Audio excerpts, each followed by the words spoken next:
There's one thing that we discovered from episode 5 of Shadow House second season, and that is that Oliver has some majorly loose lips.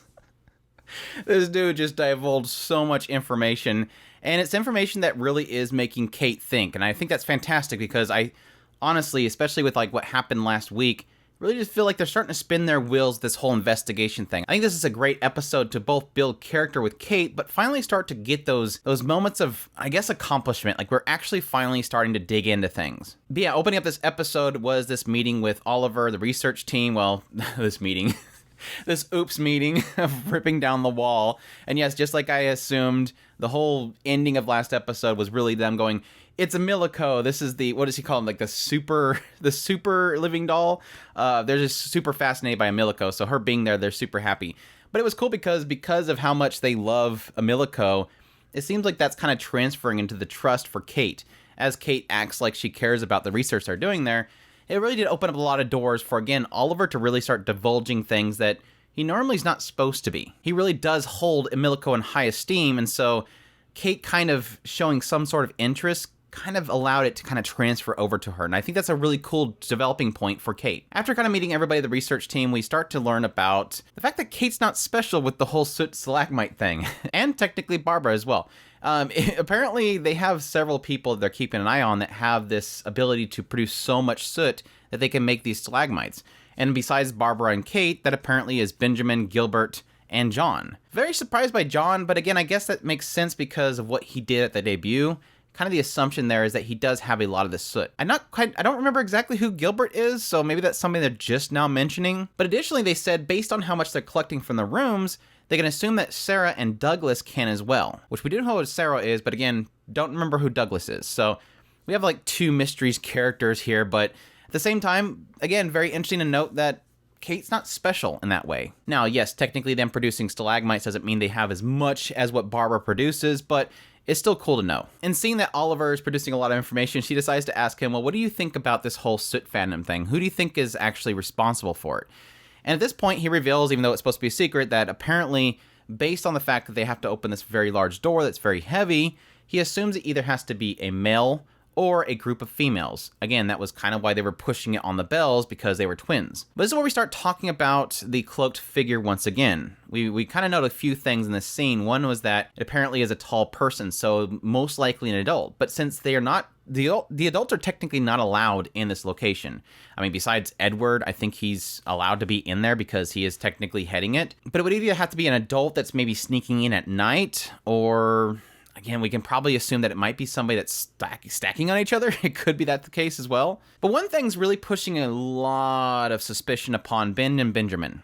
And one being the fact that they're tall, they have to be a male, they have to be strong, and yes, now we're noting the fact that apparently Sean noted that they smelled like they were perfume. So they're starting to talk about this perfume that they're working on, which we kind of noted a while back where Barbie was asking Ben what was their current status on creating this perfume. Well, apparently the perfume is something that is kind of normal within the society, and once they reach a debut point, the children of this wing can actually start changing what kind of perfume they have in their room. And so they're producing a lot of different types of perfumes. And apparently, based on who this perfume is placed upon, it could smell different. So it seems like there's a lot of them. But yes, it kind of puts suspicion onto, Ben, because he did use some of this perfume. But again, it's kind of assuming that everybody can wear this stuff. So they're trying to break it down based on how it smelled, I guess this is a special thing about Sean. I mean, even the lady in the room was kind of criticizing him. That's kind of a difficult thing for somebody to be able to figure out based on smell. It's something you smelled a couple days ago and be able to smell a bunch of different ones and know exactly which one it is. But no, in this whole interaction as well is Kate's kind of leaning towards Christopher. She brings up the fact that it had to be an adult because they're tall, but at the same time, she mentions the name of Christopher. What if it's possibly Christopher? And of course, this shuts down the conversation with Oliver. He's like, no, you can ask me anything, but anything about Christopher or Anthony, please don't ask me. Which brings up a question mark. Who is Anthony? I thought when he originally said this, Christopher and Anthony, I thought that maybe Anthony was going to be Christopher's living doll. I don't remember if they actually mentioned who Christopher's living doll's name was. But the assumption there is maybe that Anthony is another shadow, and maybe that Christopher and Anthony did something together. I don't remember them showing another person in the history except for his living doll, but again, could be his living doll, could not. Following up this conversation, they go to leave, and that's when Oliver gives them both. Again, Oliver's like being super nice. Gives them all a key for the actual living doll's room so they can leave at night. A thing to be able to reach around to the door from the inside, technically so that they can sneak out and go to the researcher, but obviously Kate used this to get around the guards to have a meeting with the others. This is a really cool scene because it has this moment where Kate has to go have a meeting with Luis, John, and Patrick alone. And she's starting to sort of see her shortcomings at this point. She's seeing that her personality itself does not bring out the best of other people because she's so demanding. The moment she comes in that room, she's really saying, I want you guys to help me find this Soot fandom person that's causing this. I want you to help me find this cloaked figure. Then it kind of just blows up in her face. Why would we help you with that? Like, what? Who are you? Like, why would we go out of our way for this? Why would we put ourselves out there to get in trouble, to get the attention of the Starbearers?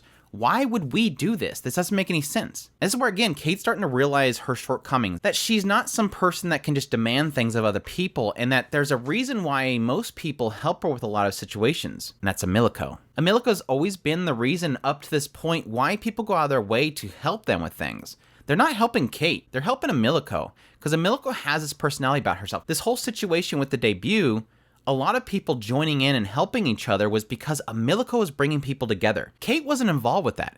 Kate was she was locked up the entire time. It was Emilico that was bringing people together for a goal. And now Kate's realizing, yeah, I don't really have the ability to really bring people together. I don't have that enthusiasm that really brightens people's day. And so Kate has a realization. Let me try something. She grabs a soot, rolls it up in a ball, and starts showing everybody how she can make this little snowman. I guess they were hinting a little bit at the idea that everybody's soot's different. They were talking about John's is technically very stiff. Patrick's doesn't really stick together. It's very fine. So everybody has kind of a different style to their soot itself. But the overall context of the scene was Kate trying to be like Emilico.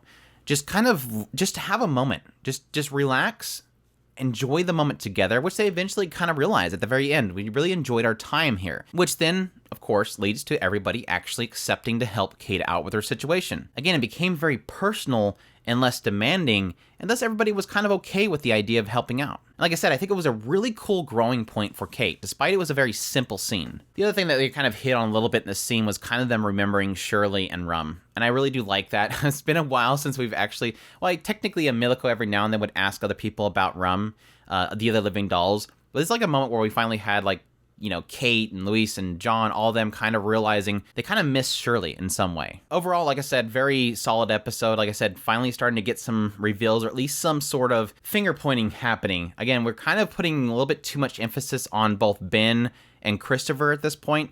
And I think just this sucks, but I do believe that there is an aspect that once you see a character's really starting to point out somebody specific, it usually leads to you going, yeah, it's probably not them. Like the fact that she points out specifically Christopher makes me start to believe that this is not going to be Christopher.